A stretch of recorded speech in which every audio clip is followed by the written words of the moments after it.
What's up mga kaabay? Ito po ay pata na, pata. Atin pong ipapaksiw. Lalagyan natin ng Mang Tomas.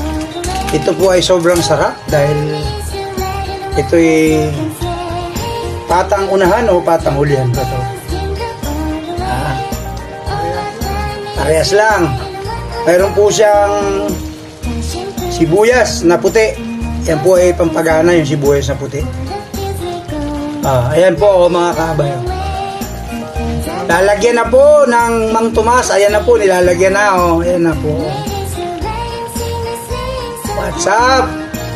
Merry Christmas po mga kaabay. I love you.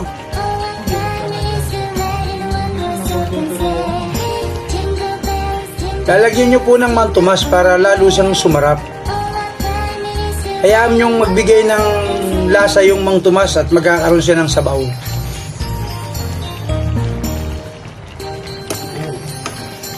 Ayan po yung litsong pata ng pata.